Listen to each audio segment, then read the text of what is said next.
अब ये सवाल क्या कह रहा है, इस क्वेश्चन को ध्यान से समझेंगे। इस क्वेश्चन को शिवम ने भेजा है, बिहार से है, जेई की तैयारी कर रहे हैं।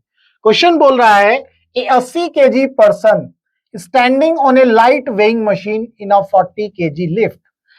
एक 80 किलो का जो है आदमी है, पर्सन है, जो लिफ्ट के अंदर जो है खड़ा हुआ है, किसके ऊपर? वेइंग मशीन के ऊपर। आप यहां पर देख सकते हैं ये वेइंग मशीन है और लिफ्ट का जो मास है 40 kg है। पुल्स ऑन द रोप, वो एक रस्सी को क्या कर रहा है? पुल कर रहा है।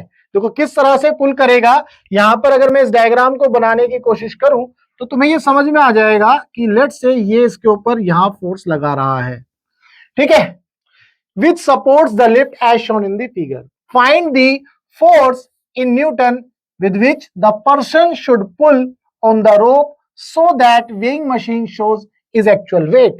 ताकि जो है वेइंग मशीन के ऊपर ये पर्सन जो खड़ा है, इसका जो है एक्चुअल वेट की रीडिंग आए। तो यहां पर ये कितना फोर्स लगाया जाए, ये जो एफ है ये कितना फोर्स लगाए ताकि इस रीडिंग में, यहां पर जो मशीन है, इस मशीन के अंदर जो रीडिंग आए वो इसके एक्चुअल वेट के इक्वल आए। किसके इक्वल है? एक्चुअल वेट के इक्वल आए। ठीक है जी, ये क्वेश्चन में बोला जा रहा है ये फोर्स कितना लगाया जाए ताकि इस पर्सन का जो एक्चुअल वेट की जो रीडिंग है, जो वेइंग मशीन के अंदर जो रीडिंग है, वो एक्चुअल वेट के इक्वल आ जाए।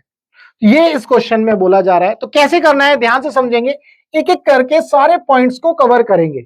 सबसे पहले इसका एक्चुअल वेट कितना है वो हम समझते हैं।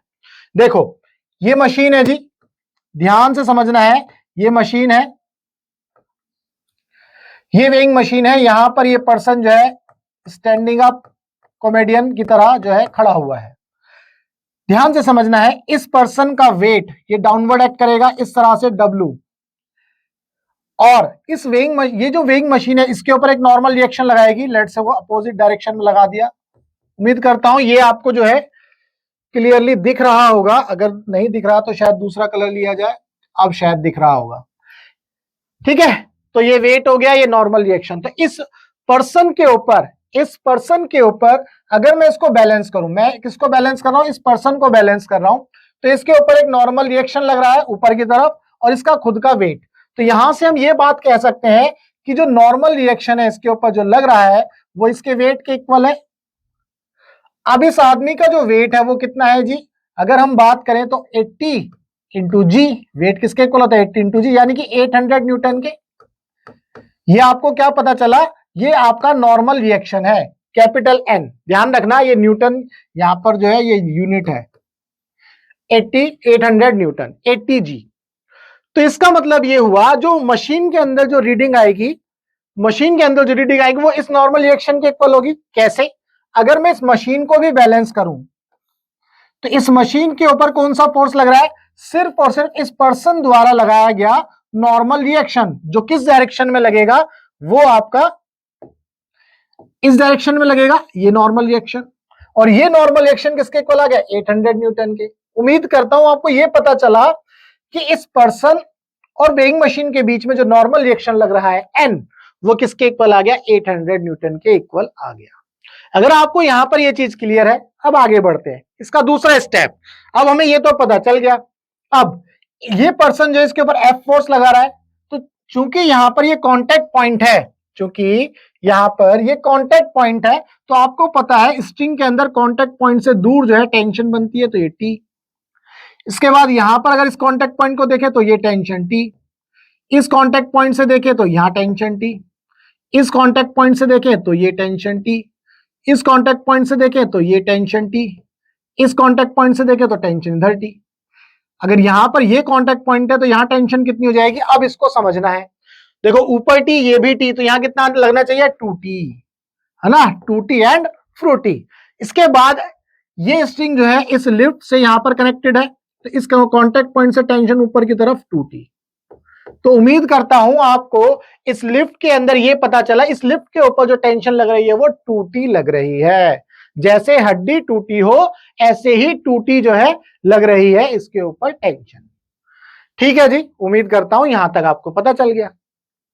ये भी पता चल गया कि नॉर्मल रिएक्शन कितना होना चाहिए? 800 न्यूटन।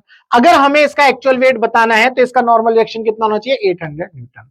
तो इसका मतलब एक्चुअल वेट इसका 800 न्यूटन ही है, एक्चुअल वेट यानी कि 80 जी। क्योंकि यहां पर हमने देख लिया ना, जो नॉर्मल रिएक्शन है वो वेट के इक्वल आ गया है। तो आपको नॉर्मल रिएक्शन कितना रखना है, 80 जी रखना है या 800 न्यूटन रखना है। तो यहां पर ये बात पता चल गई। अब हमें क्या निकालना है, ये फोर्स निकालना है। अब इस कांटेक्ट पॉइंट पर अगर आप ध्यान से देखो तो ये टेंशन और फोर्स, टेंशन और फोर्स ये दोनों क्या हो रहे हैं, इस कांटेक्ट पॉइंट पर अगर हम देखें तो जो आपका टेंशन लग रहा है वो फोर्स के इक्वल आ रहा है, ये जो एफ है वो किसके इक्वल आ रहा है, टेंशन के इक्वल आ रहा है। तो कहने का मतलब ये है, अगर आपने टेंशन निकाल ली तो इसका मतलब आप जो है कहीं ना कहीं क्या निकाल रहे होगे, फोर्स ही निकाल रहे होगे। कैसे, ध्यान से देखेंगे, ये पर्सन जो है ऐसे इस रस्सी को पुल कर रहा है। जब इस रस्सी को पुल करेगा तो ये पूरा का पूरा जो सिस्टम है लिफ्ट के अंदर, ये पर्सन है, ये पूरी की पूरी लिफ्ट है ऊपर की तरफ जाएगी। क्योंकि देखो पुली वाला अरेंजमेंट है, जब इसको रस्सी को नीचे की तरफ खींचेंगे तो ये पुली ऊपर की तरफ लिफ्ट करेगी और ये लिफ्ट मतलब ऊपर की तरफ उठेगी, और ये वाली जो लिफ्ट है ये भी ऊपर की तरफ जाएगी। तो इसका मतलब अगर आप ध्यान से देखें, इसमें इस केस में एक्सीलरेशन ऊपर की तरफ आ गया है, इस केस में एक्सीलरेशन कहां आ गया, ऊपर की तरफ आ गया है। ये आपको पता चल गया, बहुत बढ़िया। अब हम क्या करेंगे, पहले बैलेंस करेंगे किसको, पहले इस पर्सन को बैलेंस कर लेते हैं। पहले हम इस पर्सन को बैलेंस कर लेते हैं। कैसे करेंगे, देखो भाई, ये है हमारा चौधरी साहब, ठीक है। गुस्से में जो है इन्होंने रस्सी को पकड़ा हुआ है और फोर्स लगा रहे हैं नीचे की तरफ। तो खैर इस फोर्स की जरूरत नहीं है, हम तो सीधा टेंशन ही बनाएंगे इसके ऊपर। तो ये जी इसके ऊपर भैया जी ये टेंशन बना दिए चौधरी साहब ने, और इसके ऊपर एक नॉर्मल रिएक्शन देखो, क्योंकि ये वेइंग मशीन के ऊपर लगाया है, खड़ा है, तो वेइंग मशीन इसके ऊपर एक नॉर्मल रिएक्शन लगाएगी इस डायरेक्शन में, ठीक है जी। और भैया जी इसका अपना वेट है, क्योंकि चौधरी साहब का वेट बहुत ज्यादा है और वो कितना है, 80 जी के इक्वल है। यहाँ पर ये टेंशन, चूंकि चौधरी साहब जो है जब इसको खींच रहे हैं तो ये पूरा का पूरा सिस्टम ऊपर की तरफ जा रहा है, तो यहाँ पर इसके अंदर ये एक्सीलरेशन आ जाएगा, ठीक है। ये नॉर्मल रिएक्शन हो गया, ये टी हो गया, ये ए हो गया, ये टी जी हो गया। अब जो है न्यूटन बाबा का सेकंड लॉ लगा दो। न्यूटन बाबा का सेकंड लॉ लगा देंगे, summation of F external that is equal to mass into acceleration. ये हम विद साइन लगाते हैं, मैंने कई सवालों में ये बात जो है आपको समझाई है, कैसे लगाते हैं ये भी आपको पता है। तो यहां पर इसको बैलेंस करेंगे तो किस तरह से करेंगे, देखो न्यूटन बाबा का सेकंड लॉ लगाते वक्त नॉर्मल रिएक्शन ऊपर की तरफ है, और नॉर्मल रिएक्शन कितना लेना है, 80 जी, यहां पर आपको दिख रहा है। तो अगर मैं इसको ऐसे लिखूं, ये टी ऊपर है प्लस का 80 जी, ठीक है जी, ये प्लस का 80 जी आ गया। इसके बाद ये वाला वेट नीचे की तरफ है तो माइनस 80 जी, ठीक है, और ऊपर एक्सीलरेशन है दैट इज इक्वल टू, इसका मास है 80 और एक्सीलरेशन है ए। तो यहां से आपको ये अगर कैंसिल आउट कर दोगे तो आपको टेंशन कितना मिल गया, 80 ए मिल गया। अब किसी तरह से आप ए की वैल्यू निकाल लो। अब ए की वैल्यू कैसे निकालोगे ये आपको समझना है। अब ए की वैल्यू निकालने के लिए आप क्या करोगे, इस लिफ्ट वाला जो बॉक्स है ना इसको बैलेंस करोगे। कैसे बैलेंस करोगे, मान लो ये है भाई साहब आपका पूरा का पूरा लिफ्ट का डब्बा। इस लिफ्ट के डब्बे में टेंशन लग रही है, देखो उधर की तरफ टूटी, ऐसे ऊपर की तरफ। अब इस लिफ्ट का खुद का वेट है 40 केजी, इस लिफ्ट का खुद का वेट है 40 केजी, इसका मतलब 40 जी डाउनवर्ड एक्ट कर रहा है। ये जो पर्सन है इसके अंदर खड़ा है, मतलब इसका भी तो वेट है, इसके अंदर एक और आ गया वेट 80 जी, ठीक है। और ये लिफ्ट ऊपर की तरफ मूव कर रही है तो इसके अंदर एक्सीलरेशन आ गया ए। क्या ये बात क्लियर है, इसके अंदर एक्सीलरेशन कितना आ गया ए। अब हम इसको बैलेंस करेंगे तो कैसे करना है, देखो 2t ऊपर की तरफ है माइनस 80 जी माइनस 40 जी, ठीक है जी। एक्सीलरेशन ऊपर है, लिफ्ट का मास है m, तो कितना है 40, तो 40 इंटू ए। यहां से आपको क्या निकालना है, ए की वैल्यू निकाल करके लानी है।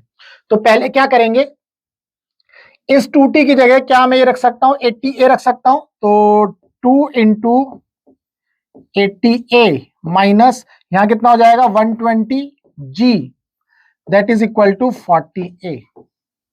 तो यहां से आप क्या करोगे, इस 40 को इधर लेकर के आ जाओ, ये कितना हो गया जी 8 दूनी 16, 160a माइनस ये इधर आ गया 40a that is equal to 120g।